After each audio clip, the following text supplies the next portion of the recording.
નમસ્તે મિત્રો, ધોરણ 10 વિજ્ઞાનની અંદર 12મું પ્રકરણ છે વિદ્યુત. તો વિદ્યુતની અંદર 10મા ધોરણની બોર્ડની પરીક્ષામાં કુલ 6 માર્કના પ્રશ્નો પૂછાય છે.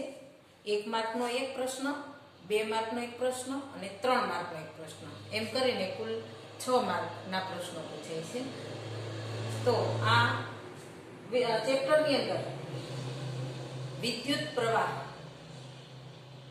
આ પ્રશ્ન આ રીતે પૂછાય છે કે વિદ્યુત પ્રવાહની વ્યાખ્યા આપી તેનું સૂત્ર અને એસઆઈ એકમ જણાવો. એ રીતે પણ પૂછાય અથવા તો એક માર્કના ખાલી જગ્યામાં જોડકામાં કોઈ પણ રીતે પ્રશ્ન પૂછાય. તો આપણે જોઈએ વિદ્યુત પ્રવાહ કોને કહે છે. તો એની વ્યાખ્યા અહીંયા લખેલી છે: વાહકના આડછેદમાંથી એકમ સમયમાં પસાર થતા વિદ્યુત ભારના ચોખ્ખા જથ્થાને વિદ્યુત પ્રવાહ કહે છે. તો વાહક તમને કીધું છે, વાહક એટલે કોઈ પણ સુવાહક તાર, તાંબાનો તાર, એલ્યુમિનિયમ, જેમાંથી વિદ્યુત પ્રવાહનું વહન થઈ શકે. તો અહીંયા ધારો કે કોઈક વાહક તાર આપેલો છે, એના આડછેદમાંથી, આડછેદ એટલે આ ભાગ છે આપણે એને આડછેદ તરીકે લઈએ, એકમ સમયમાં જે વિદ્યુત ભારનો ચોખ્ખો જથ્થો પસાર થાય એને આપણે વિદ્યુત પ્રવાહ કહીએ છીએ.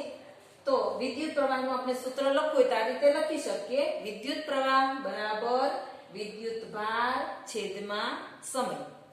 જો અહીંયા વિદ્યુત ભારનો દર લખ્યો હોય તો સમય, એકમ સમય આપણે લખવો પડે નહીં. બરાબર.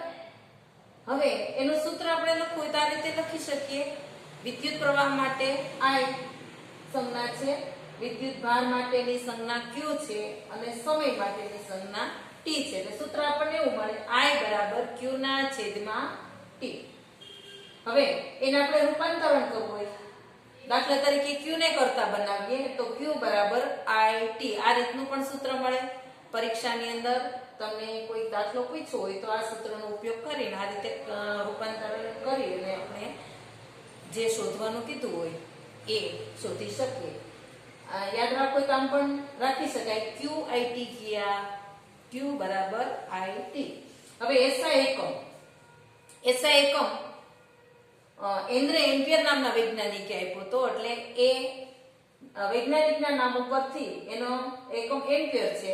હવે એમ્પિયર બરાબર વિદ્યુત ભારનો એકમ કુલમ છે અને સમયનો એકમ સેકન્ડ છે. એટલે એમ્પિયર નો એસઆઈ એકમ લખવો હોય તો કુલમ પ્રતિ સેકન્ડ. પરીક્ષાની અંદર 1 માર્કની અંદર ખાલી જગ્યા જોડકા કોઈ પણ રીતે પૂછાય તો ખાસ યાદ રાખવાનો છે કુલમ પ્રતિ સેકન્ડ. હવે વિદ્યુત પ્રવાહ માપવો હોય તો એના માટે એમીટર નામનું સાધન વપરાય છે અને આ સાધનને કઈ રીતે જોડાય છે તો એને શ્રેણીમાં જોડાય છે. ખાસ યાદ રાખજો, 1 માર્કમાં ક્યાંય પ્રશ્ન પૂછાય, એમીટર હંમેશા શ્રેણીમાં જોડાય અને માપન માટેનું સાધન એમીટર છે. હવે બીજો પ્રશ્ન તમને આ રીતે પૂછાય: વીજ સ્થિતિમાન. વીજ સ્થિતિમાનની વ્યાખ્યા આપી તેનું સૂત્ર લખો, એસઆઈ એકમ જણાવો. તો વીજ સ્થિતિમાન કોને કહે છે તો એની વ્યાખ્યા આપેલી છે: આપેલ વિદ્યુત ક્ષેત્રમાં આપેલ વીજભારને ચોક્કસ બિંદુ સુધી લઈ જવા માટે વીજભાર પર જે કાર્ય કરવું પડે તેને વીજ સ્થિતિમાન કહે છે. દાખલા તરીકે અહીંયા કોઈ વિદ્યુત ક્ષેત્ર આપેલું છે.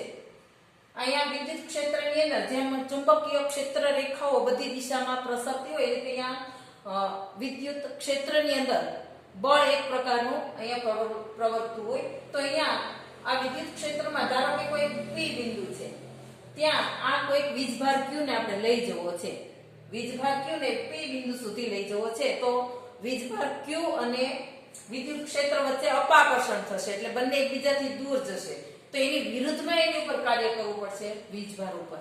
આ જે કાર્ય કરવું પડે એને વીજ સ્થિતિમાન તરીકે ઓળખવામાં આવે છે. તો વીજ સ્થિતિમાનની વ્યાખ્યા આપણે લખવી તો આ રીતે લખી, એટલે સૂત્ર લખવું તો આ રીતે લખી શકાય: કાર્યના છેદમાં વિદ્યુત ભાર. હવે વીજ સ્થિતિમાન માટે V સંજ્ઞા છે, કાર્ય વર્ક એના ઉપરથી W સંજ્ઞા અને વિદ્યુત ભાર માટે Q. તો આ રીતે સૂત્ર આપણને મળ્યું: V બરાબર W ના છેદમાં Q. હવે વીજ સ્થિતિમાનનો SI એકમ આપણે લખવો હોય તો આ SI એકમ એલેક્ઝાન્ડ્રા વોલ્ટા એ આપેલો હોવાથી એના ઉપરથી V બરાબર હવે કાર્ય છે હંમેશા જૂલમાં મપાય, એટલે કાર્યનો એસઆઈ એકમ જૂલ છે અને વિદ્યુત ભારનો એસઆઈ એકમ કુલમ છે. એટલે સૂત્ર આપણને મળ્યું જૂલ પ્રતિ કુલમ. આ પણ ખાલી જગ્યામાં જોડકામાં ક્યાંય પણ એસઆઈ એકમ પૂછ્યો હોય તો ખાસ યાદ રાખવાનો છે, વીજ સ્થિતિમાનનો એસઆઈ એકમ. હવે આ વીજ સ્થિતિમાન નું માપન કરવું હોય તો એના માટેનું સાધન છે વોલ્ટમીટર. હવે આ વોલ્ટમીટરને પરિપથમાં કઈ રીતે જોડાય? હંમેશા સમાંતર જોડાય. તો ખાસ યાદ રાખજો, એ મીટરને શ્રેણીમાં જોડાય અને વોલ્ટમીટરને હંમેશા સમાંતર જોડાય. અહીંયા પરિપથ શબ્દ આપ્યો છે. પરિપથ એટલે કે વિદ્યુત ઘટકો અને સુવાહક તાર ને એવી રીતે જોડવામાં આવે કે જેથી ઇલેક્ટ્રોનના વહન માટેનો એક બંધ ગાળો રચાય, જેને પરિપથ તરીકે ઓળખવામાં આવે છે. તો આ રીતે વિદ્યુત પ્રવાહ અને વીજ સ્થિતિમાન ની વ્યાખ્યા, સૂત્ર, એસઆઈ એકમ, સાધન આ બરાબર યાદ રાખજો. પરીક્ષાની અંદર તમને કોઈ પણ રીતે પૂછાય તો તમે એ વ્યવસ્થિત જવાબ લખી શકો. આના પછીનો આપણે આગળના વિડીયોમાં જોઈશું.